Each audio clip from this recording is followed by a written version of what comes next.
કેમ છો વિદ્યાર્થી બાલ દોસ્તો? સૌ મજામાં હશો, કુશળ હશો, તંદુરસ્ત હશો. ઘણા સમયથી આપ સૌ ઘરે બેઠીને અભ્યાસ કરી રહ્યા છો. સરસ રીતે આપ સૌનો અભ્યાસ ચાલી રહ્યો હશે. આજે આપણે આ વિડીયોમાં ધોરણ 12 કોમર્સ વાણિજ્ય વ્યવસ્થા અને સંચાલન વિષયમાં પ્રકરણ 4 જે છે એના પ્રશ્ન નંબર 7 વિષય જોવાના છીએ. તો અગાઉ જે આપણે વ્યવસ્થાતંત્ર મુદ્દા ઉપર સમજતા હતા એની અંદર આપણે એવી સમજૂતી મેળવેલી કે વ્યવસ્થાતંત્રના પ્રકાર 2 છે. એક છે વૈધિક અને બીજું છે અવૈધિક. વૈધિક વ્યવસ્થાતંત્રના પ્રકાર 5 છે, પૈકીના 3 આપણા સિલેબસની અંદર આવેલા છે. તમે એ ભણી ચૂક્યા છો, જેમ કે રૈખિક છે, કાર્યાનુસાર છે, શ્રેણિક છે. છેલ્લે આપણે એક પ્રશ્ન ભણ્યા હતા કે વૈધિક વ્યવસ્થાતંત્રનો અર્થ આપી તેના લક્ષણો સમજાવો. એવો જ એક સવાલ છે આજનો, જે છે અવૈધિક વ્યવસ્થાતંત્રનો અર્થ આપી તેના લક્ષણો સમજાવો.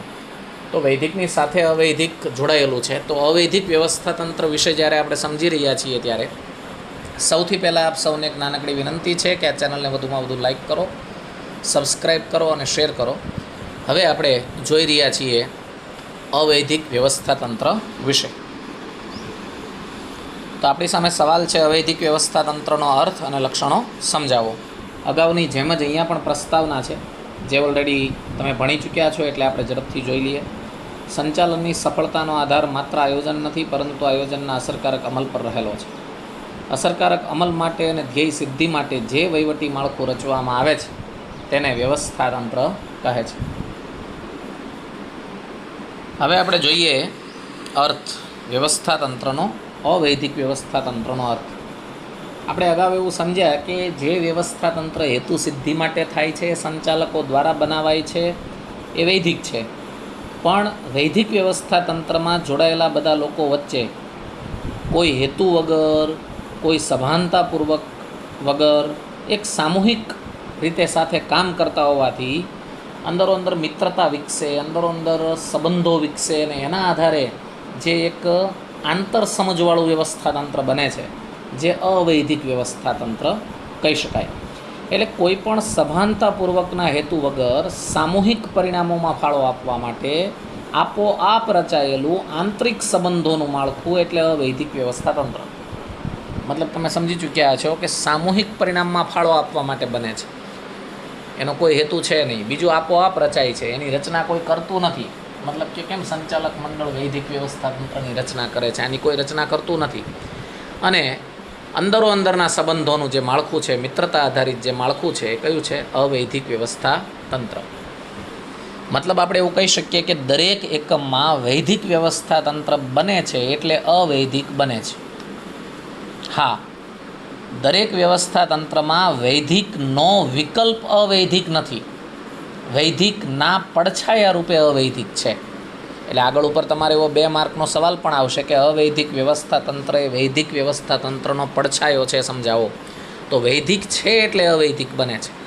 એટલે એ બાબતને ધ્યાનમાં રાખીને તમારે આ મુદ્દો સમજવાનો છે કે વૈધિક વ્યવસ્થાતંત્રમાં જોડાયેલા જે લોકો છે એની વચ્ચે સાથે કામ કરતા હોવાથી એક આંતરિક સંબંધોનું માળખું બને છે, જેને અવૈધિક વ્યવસ્થાતંત્ર કહેવામાં આવે છે.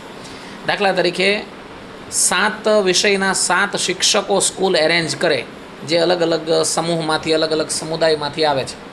તો એ વૈધિક વ્યવસ્થાતંત્રના ભાગરૂપે ભેગા કરેલા 7 વ્યક્તિ છે, જેને સાથે એને એનો વિષય આપેલો છે, એની સત્તા આપેલી છે, એની જવાબદારી આપેલી છે, અને એનો હેતુ શું છે એ પણ સ્પષ્ટ કરી દેવામાં આવ્યું છે. પણ એ 7 એકબીજાને ઓળખતા ન હોવા છતાં રોજ સાથે કામ કરે છે, એટલે એની અંદર મિત્રતા પાંગરે છે. અને મિત્રતાને આધારે એકબીજાનો લેક્ચર એકબીજા લેવા તૈયાર થઈ જાય. ક્યારેક કોઈક તકલીફમાં આવે ત્યારે બીજો સાહેબ એમ કે ચલો હું લેક્ચર લઈ દઉં. તો એનો મતલબ એ થયો કે મિત્રતાના દાવાથી એકબીજાને મદદરૂપ થવાની ભાવના ઊભી થાય છે. તો આ જે અન્ડરસ્ટેન્ડિંગ ઊભી થઈ, એ માળખું અવૈધિક વ્યવસ્થાતંત્ર છે, જે કોઈ રચ્યું નથી, ઓટોમેટિક રચાઈ ગયું છે.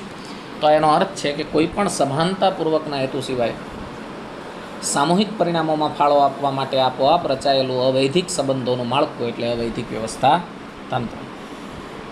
હવે આપણે એની મુખ્ય વિગતો છે એ થોડી સમજી લઈએ, એટલે તમને અવૈધિક મુદ્દો શું છે એ થોડોક સમજમાં આવી જાય.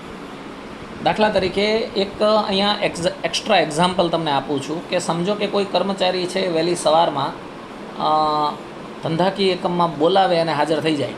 એકચ્યુઅલી એનો ડ્યુટી ટાઈમ 10 વાગ્યાનો છે, પણ એના શેઠ છે, એના માલિક છે, વૈદિક રીતે એણે 10 વાગે જ આવવાનું છે, પણ શેઠને કંઈક એવું કામ છે કે જે કામ સબબ એક કર્મચારીને વહેલી સવારમાં બોલાવે છે. તો કર્મચારી વિચારે છે કે શેઠે મને ઘણીવાર હેલ્પ કરેલી છે, તો મારે જવું જોઈએ, અને વહેલી સવારમાં કંપનીમાં હાજર થઈ ગયો. તો એ કયા રિલેશન બેઝ હાજર થયો? જો વૈદિક રીતે એણે 10 વાગે આવવાનું છે, પણ એ નિયમ બહાર રહીને વહેલા આવ્યો છે, તો એ અવૈધિક રીતે આવ્યો છે. મતલબ કે એ અવૈધિક વ્યવસ્થા તંત્ર છે. એ આ રીતે એક મહત્ત્વનું છે. વ્યવસ્થા તંત્રમાં કામ કરતી વ્યક્તિઓ વચ્ચે અનિવાર્યપણે અમુક વિશિષ્ટ સામાજિક સંબંધોનો વિકાસ થાય છે. આ સંબંધો કુદરતી કે અવૈધિક રીતે ઉદ્ભવે છે. આવા સંબંધોની સ્થાપના કોઈ કરતું નથી કે આનો કોઈ નકશો, આકૃતિ, ચાર્ટ બનતો નથી. અવૈધિક વ્યવસ્થા તંત્ર વૈદિક વ્યવસ્થા તંત્રનો પડછાયો છે. મતલબ કે વૈદિક વ્યવસ્થા તંત્રમાં જ એનો ઉદ્ભવ થાય છે. અહીંયા આપણે સમજવાનું છે કે કોઈ એકમ વૈદિક વ્યવસ્થા તંત્ર ન બનાવે અને અવૈધિક ઉપર એકમ આખું ચાલે, તો એવું હોતું નથી. વૈદિક બને છે એટલે અવૈધિક આવે છે.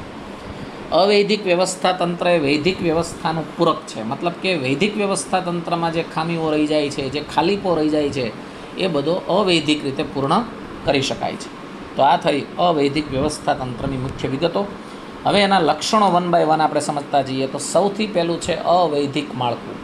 મતલબ કે વૈદિક વ્યવસ્થા તંત્રની જેમ અવૈધિક વ્યવસ્થા તંત્રમાં માળખું બનાવાતું નથી, આપોઆપ બની જાય છે. આ વ્યવસ્થા તંત્રનું માળખું અવૈધિક હોય છે, આંતર સંબંધોથી ઉદ્ભવે છે. એક જ ઔદ્યોગિક એકમમાં કામ કરતા કર્મચારીઓમાં સમાન ધ્યેયોની સિદ્ધિ માટે કુદરતી રીતે આ માળખું રચાય છે. મતલબ ઓટોમેટિક, કોઈ સંચાલકો આ બનાવે છે એવું નથી. એટલે આ માળખું અવૈધિક છે. બીજું લક્ષણ છે માનવ વર્તણૂક પર આધારિત. મતલબ કે આ વ્યવસ્થા તંત્ર માનવ વર્તણૂક પર આધારિત હોય છે. કોના પર આધારિત છે? તો કે માનવ વર્તણૂક પર.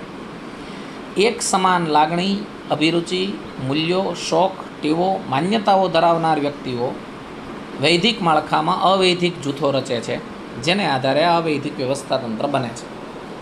મતલબ એવું આપણે કહી શકીએ કે એક વૈદિક વ્યવસ્થા તંત્રમાં અનેક અવૈધિક વ્યવસ્થા તંત્રનો સમાવેશ થાય છે. તો એ રીતે આપણે એમ સમજાવી શકીએ કે સરખી વર્તણૂકવાળા, ટેવોવાળા, માન્યતાઓવાળા લોકોના ગ્રુપ અંદર પડતા હોય છે, ને એ આધારે અવૈધિક વ્યવસ્થા તંત્ર બને છે. એટલે કે માનવ વર્તણૂક પર આધારિત છે. પછીનું લક્ષણ છે પરિવર્તનશીલ. અવૈધિક વ્યવસ્થા તંત્રનું માળખું સંપૂર્ણ રીતે પરિવર્તનશીલ હોય છે. કર્મચારી કોઈ એક વિભાગમાંથી બીજા વિભાગમાં કાર્ય માટે ફેરબદલ થાય ત્યારે નવેસરથી માનવ સંબંધમાં ફેરફાર થાય, અને આને લીધે અવૈધિક વ્યવસ્થા તંત્રમાં ફેરફાર આવે. મતલબ શું કીધો? કે અવૈધિક વ્યવસ્થા તંત્રનું માળખું સંપૂર્ણ રીતે પરિવર્તનશીલ હોય છે.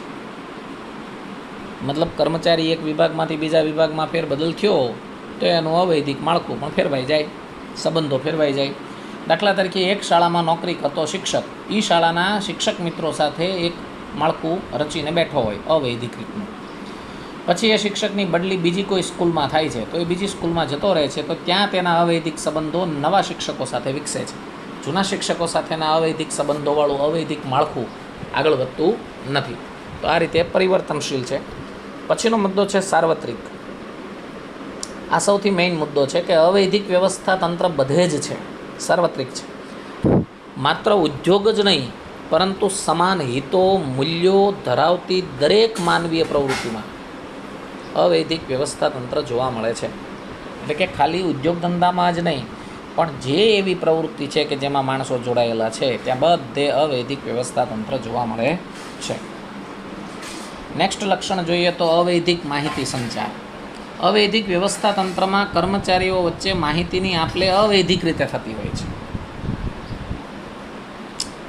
અવૈધિક રીતે મતલબ કે જે લીગલી ફોર્મેટમાં માહિતી આપ-લે થવી જોઈએ એવી રીતના થતી નથી. મોટાભાગે આ માહિતી મૌખિક હોય છે. તેથી તેમાં ઘણીવાર એવું બને છે કે હકીકત કરતાં અભિપ્રાયોનું પ્રમાણ હોવાની શક્યતા વધી જાય છે. જોકે આમાં માહિતી સંચાર અત્યંત ઝડપી પણ હોય છે. હા, વૈદિક વ્યવસ્થા તંત્રમાં માહિતી નિયમ પ્રમાણે જ આગળ વધે છે, એટલે એ સમય લે છે. જ્યારે અવૈધિક વ્યવસ્થા તંત્રમાં મોટાભાગની વાતો મૌખિક રીતે માહિતીની આપ-લે થાય છે, એટલે ઝડપથી આગળ વધે છે. પછીનો મુદ્દો છે નાનું કદ. હું શરૂઆતમાં જ બોલ્યો કે અવૈધિક વ્યવસ્થા તંત્ર નાના નાના કદમાં હોય છે.